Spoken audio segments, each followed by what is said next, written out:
यदि दोस्तों आपको आईटीआई डिप्लोमा बीटेक वगैरह नहीं करना है ना, नहीं करो दोस्त, लेकिन गलत चीज़ें नहीं करो। दोस्तों अभी मैं एक भाई से मिला जिसका दोस्तों डिप्लोमा हुआ था और डीईटी के पोस्ट पे जॉब भी कर रहा था। और दोस्तों उसका डिप्लोमा इलेक्ट्रिकल से हुआ है और 3-4 महीने से वो दोस्तों डीईटी के पोस्ट पे जॉब कर रहा है। और दोस्तों क्या कर रहा है पता है? वो किसी दोस्तों मैकेनिकल कंपनी में जॉब कर रहा है और वो क्वालिटी में जॉब कर रहा है। मैं ये नहीं कहता हूँ कि क्वालिटी में जॉब करना ख़राब ही है, लेकिन खुद से सोचो ना दोस्तों, आपका डिप्लोमा इलेक्ट्रिकल से हुआ है और दोस्तों किसी मेटल कंपनी में, मैकेनिकल कंपनी में आप एज ए क्वालिटी में क्या सीख पाओगे? अगर सीख भी पाओगे तो कितना सीख पाओगे? आपका 1 साल या 2 साल के बाद आपका सैलरी वगैरह कितना बढ़ेगा? कभी आपने सोचा है दोस्तों? कभी आपने अपने सीनियर से पूछा है दोस्तों? आपके जो भाई हैं, आपके रिलेटिव हैं, जिसका 5 से 10 साल का एक्सपीरियंस है किसी न किसी इंडस्ट्रीज़ में, उससे कभी बात किया है दोस्तों? क्या आपने दोस्तों डिपार्टमेंट के बारे में कभी पढ़ा है कि जो हम पढ़ाई किए हैं, डिप्लोमा किए हैं, उसमें कौन कौन से डिपार्टमेंट आते हैं? हमारे इलेक्ट्रिकल में कौन कौन से डिपार्टमेंट हैं? कभी आपने सोचा है दोस्तों? बस ऐसे ही किसी ने बोला क्वालिटी में आराम का काम होता है, बैठ के काम होता है, बस चेकिंग चाकिंग करना होता है, लगे पड़े हैं। दोस्तों आपका करियर ख़राब होगा ना, आपका कोई साथ देने वाला नहीं आएगा। सिर्फ बोलेगा इंजीनियर हो, अच्छा पैसा कमाता होगे, लेकिन रियलिटी तो सिर्फ आपको ही पता है। मैं दोस्तों ये नहीं कहता हूँ कोई भी काम करना वगैरह ख़राब है, लेकिन सोचो ना दोस्तों, मैंने उनसे पूछा कंपनी में आप क्या करते हो? उसने बोला काम कोई नहीं होता है, बस सुपरवाइजरी करना होता है। दोस्तों शुरू में हर किसी को मज़ा आता है क्वालिटी डिपार्टमेंट में, जब दोस्तों धीरे धीरे पता चलता है ना, अगर आप शुरू में दोस्तों परेशानी को नहीं झेलोगे ना, आपका लाइफ बहुत ही ख़राब होने वाला है दोस्तों। मैंने उससे पूछा कि आपको किसने बोला क्वालिटी में जॉब करने के लिए? तो उसने बोला मैं पहले कर रहा था मेंटेनेंस डिपार्टमेंट में जॉब, लेकिन 3-4 महीने में क्या ग्रीसिंग का ऑयल लगाना, उस मशीन के अंदर घुसना, कौन करेगा फालतूगिरी का काम? इंजीनियरिंग इसीलिए किए थे क्या? तो मैंने पूछा कि आपको क्वालिटी में किसने बोला जॉब करने के लिए? उसने बोला मेरा भाई ने बोला है क्या कि जो भी डिपार्टमेंट में मन करे वो काम करो, जहाँ पे पैर जमा दिए हो वहाँ पे उस पैर को मजबूत करो, बस लाइफ अपने आप ग्रोथ होगा। इससे क्या मतलब निकलता है दोस्तों? यहाँ पे समझने की बात होता है।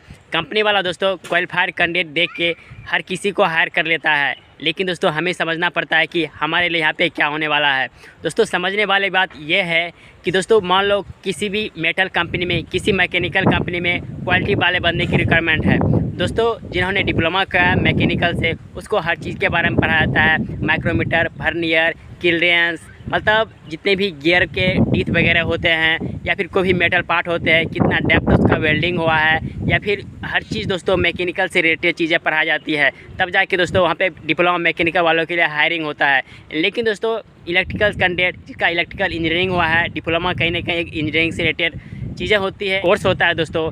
कंपनी वाले को क्या है दोस्तों, उसको क्वालिटी चेक करवाना है, एक ही काम दे दिया जाएगा, उसके हाथ में वर्नियर थमा दिया जाएगा। कोई भी चीज़ नहीं भी आता है तो एक दिन में उसको सिखा देगा, अगले दिन से तो फटाफट काम करना ही लगेगा उसको, क्या है कंपनी से। लेकिन दोस्तों आप सोचो ना, अगर डिप्लोमा आपका मैकेनिकल वगैरह से हुआ है तो आपको हर चीज़ें समझ में आता है दोस्तों। लेकिन दोस्तों जिन्होंने इलेक्ट्रिकल से डिप्लोमा किया है या फिर ITI किया हुआ है, काम तो सीख जाएगा, काम मैनुअली करना तो आ जाएगा, लेकिन दोस्तों इंटरनल चीज़ें उसको समझ में नहीं आएगा। मेटल के बारे में पढ़ाया जाता है दोस्तों डिप्लोमा मैकेनिकल के अंदर, स्टेज क्या होता है, स्टैंड क्या होता है, 100 में ऐसे बड़े बड़े बुक होते हैं दोस्तों, जिनमें हर चीज़ें बताया जाता है, जो कि दोस्तों इलेक्ट्रिकल से रिलेटेड वाले को हर चीज़ के बारे में पता नहीं होता है। मटेरियल साइंस से रिलेटेड हर चीज़ें बताया जाता है डिप्लोमा मैकेनिकल के अंदर, लेकिन इलेक्ट्रिकल में वो सब चीज़ें नहीं पढ़ाया जाता है। डिप्लोमा इलेक्ट्रिकल के अंदर वो सब बुक वगैरह नहीं रहता है, सॉम टॉम। तो कंपनी वाले क्या है, एक दिन दे दिया जाएगा, उसके बाद आप करते रहो, एक ही तरह काम करते रहो, लाइन पे काम करते रहो, बस वर्नियर माइक्रोमीटर 2 चीज़ें आपके हाथ में दे दिया जाएगा। चीज़ों को समझ नहीं पाते हैं दोस्तों।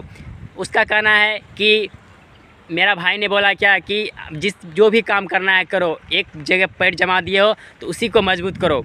तो यहाँ पे मैं आपको बताना चाहता हूँ, मान के चलो दोस्तों आपका डिप्लोमा इलेक्ट्रिकल से हुआ है, फिर बीटेक इलेक्ट्रिकल से हुआ है, दूसरा कैंडिडेट आपका दोस्त है जो कि उसका डिप्लोमा मैकेनिकल से हुआ है या फिर ITI फिटर वगैरह से या फिर बीटेक मैकेनिकल से हुआ है। दोनों का ज्वाइनिंग हुआ है दोस्तों एक ही कंपनी में, और 1 साल के बाद पता चलेगा दोस्तों किसी मैकेनिकल कंपनी में दोस्तों मैकेनिकल से जिसका भी रिलेटेड कोर्स था, जो भी पढ़ाई किया था, उसका ग्रोथ सबसे पहले आगे जाएगा और आपका कोई ग्रोथ होने वाला नहीं है।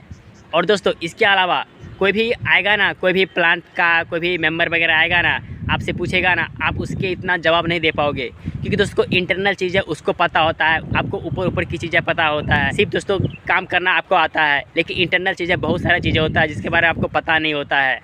सोचो ना, इलेक्ट्रिकल कोई भी कंपनी में चला गया और मैकेनिकल बंदा वहाँ पे चला गया, तो जितना इलेक्ट्रिकल वाले बंदे को वहाँ पे एक्सपीरियंस है, जो उसके इंटरनल चीज़ें के बारे में जानता है, मैकेनिकल वाले को क्या पता है? तो इस चीज़ को समझो दोस्तों।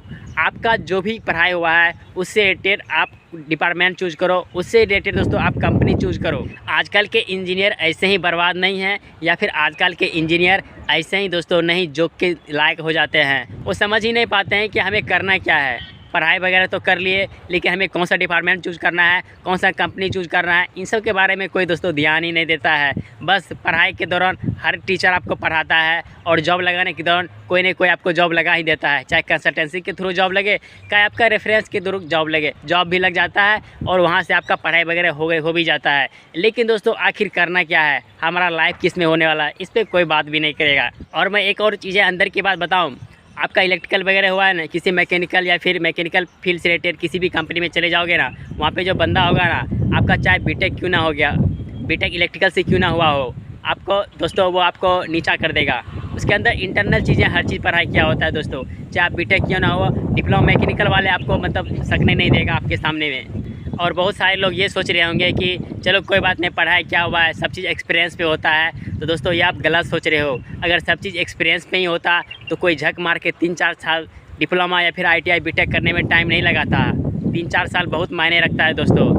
वो थियोरेटिकल नॉलेज होता है, इंटरनल नॉलेज होता है, जो कि दोस्तों आपको बहुत ही कम चांस रहता है, जो कि आपको किसी इंडस्ट्री में आपको वहाँ पे सीखने को मिलेगा। कौन आपको बुक पढ़ाने जाता है दोस्तों कंपनी के अंदर, वही चीज़ें दोस्तों पीछे वाला चीज़ें ही आपको हर चीज़ें याद कर करके यहाँ पे उसका यूज़ करना होता है। तो दोस्तों थियोरेटिकल और प्रैक्टिकल दोनों मिल जाता है, तब जाके एक परफेक्ट इंजीनियर बनता है। हर चीज़ों के बारे में उसको मतलब दिमाग में बैठ जाता है। ये नहीं कि कोई भी हमारा पढ़ाई हुआ है, ऑटोमोबाइल से हुआ, इलेक्ट्रिकल मैकेनिकल हुआ है, कंपनी में घुस जाएंगे, हर चीज़ सीख ही जाएंगे काम करते हुए। ऐसा नहीं है दोस्तों, आप उसके सामने कुछ ही नहीं रहोगे। एक 12th पास भी आता है दोस्तों, और एक ITI डिप्लोमा बीटेक करने के बाद भी आता है। दोनों में डिफरेंस होता है कि नहीं दोस्तों? हाँ, कितना भी माइंडेड हो, कितना भी कुछ भी किया हो, 12th पास बंदा हो, 10th पास बंदे हो, आपसे वो क्या आगे चला जाएगा क्या? कितना भी कुछ कर ले, कितना भी पैरवी लगा ले, कितना भी कुछ कर ले, कभी जा पाएगा क्या? नहीं जा पाएगा। क्योंकि दोस्तों सारा चीज़ डिपेंड करता है थियोरेटिकल नॉलेज पे, सारा चीज़ डिपेंड करता है आपका कितना दिन आपका पढ़ाई किए हैं, हर चीज़ डिपेंड करता है दोस्तों। ये नहीं कि जाएंगे कंपनी में सीख जाएंगे या फिर पूछ के कैसे भी करके सीख जाएंगे, कुछ नहीं होने वाला है दोस्तों। तो आपने जो पढ़ाई किया है दोस्तों उसका वैल्यू समझो और उसी से रिलेटेड फील्ड में जाओ, नहीं तो ऐसे ही टाइम गुजर जाएगा। बाद में दोस्तों कोई भी आके कुछ ही बोलेगा, इंजीनियर है और इंजीनियर कैसे हो। और पता है दोस्तों अभी 2023 का पास आउट है, उसको मेंटेनेंस में शुरू में ही जॉब मिल गया था, और वो बिना बताए किसी प्रॉब्लम के कारण छोड़ के चला गया था गाँव, और आया तो बोला क्या वैकेंसी अब नहीं है। बिना बताए जाओगे कंपनी में तो आपको कौन रखेगा दोस्तों? तो इस चीज़ को समझो दोस्तों। तो दोस्तों मेरा कहने का यही मतलब है कि दोस्तों आपका जो भी क्वालिफ़िकेशन है ना, उसके अकॉर्डिंग दोस्तों आप कंपनी सर्च करो, उसके अकॉर्डिंग दोस्तों डिपार्टमेंट सर्च करो। मान लिया दोस्तों अगर आपको उसके रिगार्डिंग आपको दोस्तों कंपनी नहीं भी मिलता है तो कम से कम दोस्तों डिपार्टमेंट ज़रूर चूज़ करो। मान लो दोस्तों इलेक्ट्रिकल कंपनी आपको नहीं मिल रहा है तो कम से कम दोस्तों इलेक्ट्रिकल डिपार्टमेंट ज़रूर चूज़ करो। ये नहीं कि दोस्तों ग्रीस देख के, ऑयल देख के, कंपनी देख के कंपनी ही छोड़ दें या फिर दोस्तों जॉब ही छोड़ दें। बहुत पछताओगे दोस्त जब 40-45 साल की उम्र में 25,000-30,000 महीने आएगा ना, और लोग बड़े चौब से आपको इंजीनियर बोलेंगे और आपको दुख होगा, बहुत दुख होगा दोस्तों। इस चीज़ को समझो। और वो क्या बोल रहा था पता है? वो बोल रहा था क्या कि कौन शरीर में ग्रीस लगाएगा, कौन ऑयल लगाएगा, कौन मशीन के अंदर घुसेगा। दोस्तों जब तक कोई चीज़ आपको आता नहीं है ना हाथ से करने के लिए, तब तक उस चीज़ को सीखना पड़ता है। मान लिया दोस्तों आपने ITI हुआ है, डिप्लोमा, फिर बीटेक वगैरह हुआ है, आप इंजीनियर हो, लेकिन दोस्तों काम भी तो आपको आना चाहिए। आपके जो अंदर काम करते हैं, आपके अंदर जो ट्रेनिंग वाले काम करेंगे, हेल्पर वगैरह काम करेंगे, उसको आप सिखाओगे क्या? आपको खुद नहीं आएगा तो आप उसको क्या सिखाओगे? हाँ, वो बोल देगा ये सर हमसे नहीं होता है, तो आप क्या करोगे? उसको मारोगे क्या, पीटोगे क्या? आपको सिखाना पड़ेगा ना। सिखाने के लिए तो हाथ में ऑयल वगैरह, ग्रीस वगैरह तो लगेगा। मान लो किसी मशीन के अंदर घुसना है और उसका कोई सेंसर काम वगैरह नहीं कर रहा है, उसको कौन ठीक करने जाएगा? कोई फ्रेशर बंदा कैसे करेगा? तो आप सुपरवाइज़र होंगे, आप इंजीनियर होंगे, तो आप ही को करना पड़ेगा ना। जब तक जाओगे नहीं, करोगे नहीं, सीखोगे नहीं, तो नए कैंडिडेट को कैसे बोलोगे तुम खुद जाओ ना, तुमको तो आता ही है, तो कैसे उसको बताओगे? सीधी सी बात है। तो दोस्तों हर चीज़ को करना पड़ेगा, इस चीज़ को आपको समझना पड़ेगा। जब फर्स्ट टाइम मैं टाटा ऑटोकम में था ना, वहाँ पे हमें ये इस तरह से समझो कि हमें रस्सी होता है, रस्सी को बांधना तक नहीं आता था ना, वो भी सिखाते थे सर। उनके हाथ में भी ऑयल वगैरह लगे रहते थे, हमेशा लगे ही रहते थे। और उनका सैलरी जानोगे 70-75 हज़ार रुपया सैलरी पर मंथ था। हम उसके अंदर में ट्रेनिंग पे काम कर रहे थे, तो हर चीज़ हमें सिखाते थे। तब दोस्तों उनको लगता था कि हम इनको सिखाएंगे तब जाके आराम से बैठेंगे। अगर वो हमें सिखाते ही नहीं तो उनको हर चीज़ काम करना पड़ता। अगर एक बार सिखा दिए और वही प्रॉब्लम वगैरह बार बार आ रहा था, हम उसको सॉल्व करने जा रहे थे, वो सर ऑफिस में बैठे रहते थे। तो कम से कम एक बार हमें सिखाने के लिए तो उसको उस काम को करना पड़ा ना। अगर उनको ही नहीं आता तो हमें क्या सिखाते, और सिखाते नहीं तो हम कैसे काम करते और काम कैसे होता कंपनी में। इस चीज़ को समझो। तो दोस्तों कम से कम आपको साल 2 साल या फिर 3 साल दोस्तों इंडस्ट्री में देना पड़ेगा, तब जाके दोस्तों आपको वाइट कॉलर जॉब जैसा महसूस होगा। तब दोस्तों आपके आगे लैपटॉप रखा रहेगा, तब जाके दोस्तों आप आराम से किसी को बोलोगे जाके वो काम कर दो, जाके वो काम कर दो। जब तक आपको आएगा नहीं दोस्तों, आप किसी को फरमा नहीं सकते हो, किसी को बता नहीं सकते हो, किसी को ऑर्डर नहीं दे सकते हो। याद रखना, नहीं तो दोस्तों अगला बंदा तुरंत बोल देगा तुम ही करके दिखाओ ना, तो क्या बोलोगे? तो एक बार करोगे तो उसको 4 बात बोल सकते हो, ऐसे होता है। नहीं आएगा तो वही आपको करके दिखाएगा, फिर आप ही को महसूस होगा यार ये बंदा कर दिया, इसमें टैलेंट है।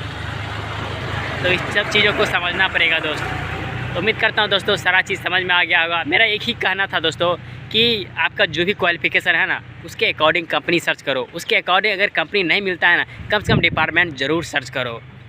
भले शुरू में सैलरी वगैरह कम मिलता है, उसका टेंशन वगैरह नहीं लेना कभी भी। मैं हर बार आप लोगों को यही बताता हूँ।